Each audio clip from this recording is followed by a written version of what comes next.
16 ноябрга карата күндүн маанилүү жаңылыктары менен тааныштырабыз. Саламатсыздарбы?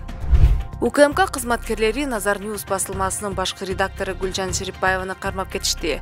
Бул тууралуу Шерипбаева 16 ноябрда өзүнүн Facebook барагына жазды. Андан бери журналисттен кабар жок, кесиптештери, жакындары кабатырланып жатканын жазышууда.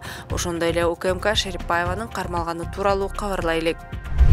Бишкекте жаңы төрөлгөн ымыркайын таштанды челекке таштоого шектелип, 2 айга камакка алынган 21 жаштагы келиндин бөгөт чарасы өзгөртүлдү. Ал эч жакка кетпөө жөнүндө тил каттын негизинде бошотулду.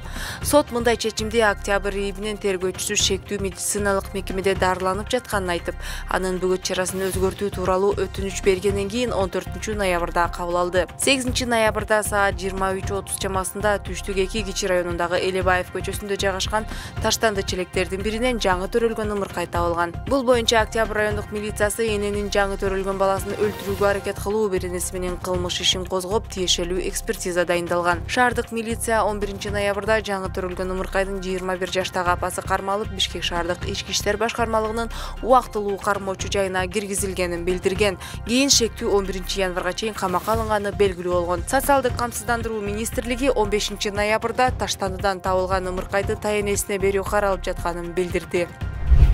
Ош облусунун Араван районунда 2 жашар эгиз кыздарын сабагандан кийин камакка алынган 21 жаштагы аял кайненеси жана жарандык никедеги жолдошунун бир туугандары тарабынан психологиялык басымга кабылганын айтты.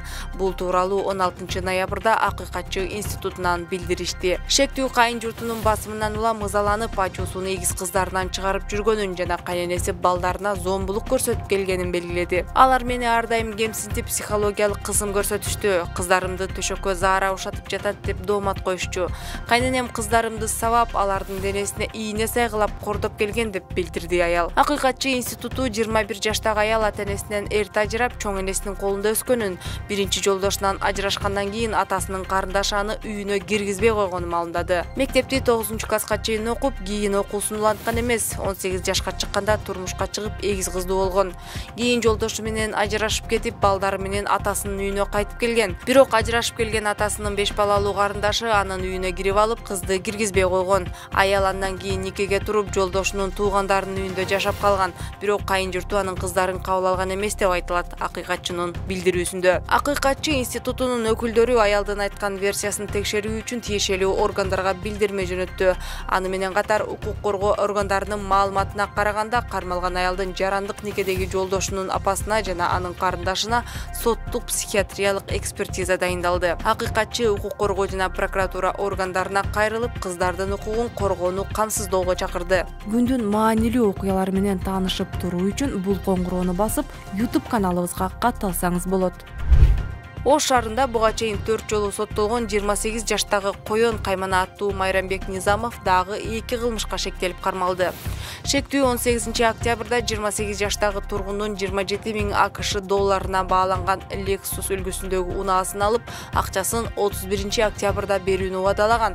Бирок акчасын бербей, ар кандай шылтоолорду айтып жүргөн. Тергөөнүн жүрүшүндө Низамов унааны 28 октябрда эле 25 000 долларга сатып, акчасын өз кызыкчылыгына сарптап жибергени аныкталып, ага алдамчылык беренесинин негизинде кылмыш иши козголду. Ал эми экинчи арыз Ош шаарынын Кара Суу районунун 29 жаштагы тургунунан келип түшкөн. Анда жабырлануучу Kia Sorento үлгүсүндөгү 2 унаасын алармандар октябрда 45 000 АКШ долларга баалап алышып, акчасын төлөгөнгө чейин 60 дана iPhone 14 жана 15 үлгүсүндөгү телефон таштап кеткен. Бирок алармандар акчаны белгиленген мөөнөттө төлөп бербегенине байланыштуу унаа ээси телефондордун кутусун ачканда, алардын ар биринде кебезге оролгон 3 болт салынганын көргөн.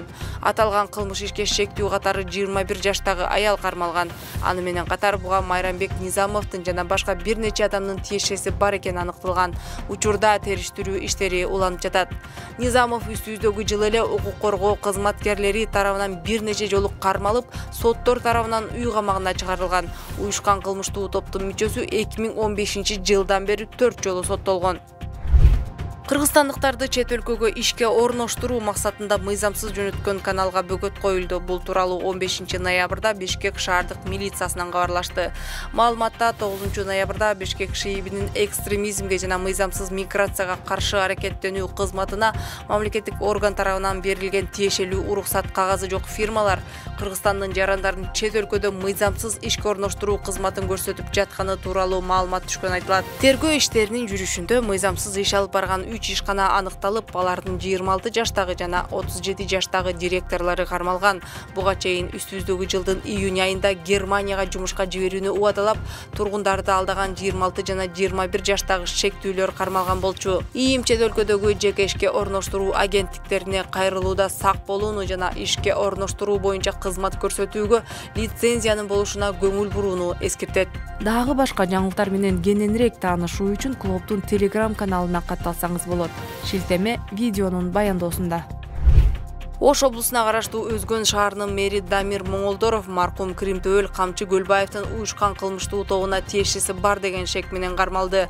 Бул тууралуу 15 ноябрда УКМКдан билдиришти. Ошондой эле Моңолдоров өмүргө жана ден соолукка коркунучтуу зомбулук көрсөтөм деп коркутуу беренесинин негизинде дагы айыпталып жатат. Атайын кызматтан Өзгөн шаарынын мэри жеке кызыкчылыгын көздөгөн максаттарына жетүү үчүн уюшкан кылмыштуу топтун мүчөлөрүнүн мүмкүнчүлүктөрүн системалуу түрдө пайдаланып, өзүнө жакпаган адамдарды коркутуп келген деп белгилешти. Тактап айтканда, кылмыш дүйнөсүнүн айрым өкүлдөрү күч колдонуу коркунучу астында жарандык активисттен Өзгөн шаарынын мэрин ишин сындоону токтотууну жана массалык маалымат каражаттарында чагылдырбоону талап кылып, антпесе ден соолукка олуттуу зыян келтиребиз деп коркутушканы аныкталды деп айтылат билдирүүдө. Жогоруда айтылган кылмышка шектүүлөр кармалып, УКМКнын Ош шаары жана Ош облусу боюнча тергөө абагына камакка алынды. Учурда кылмышка катыштыгы барларды аныктоо боюнча тергөө иштери жүрүүдө. Моңолдоров Өзгөн шаарынын башчылыгына өткөн жылы 16 майда дайындалган. Ал 2016 жылдан 2020 жылга чейин Ысык Көл облустук администрациясында облус башчысынын биринчи орун басары болгон.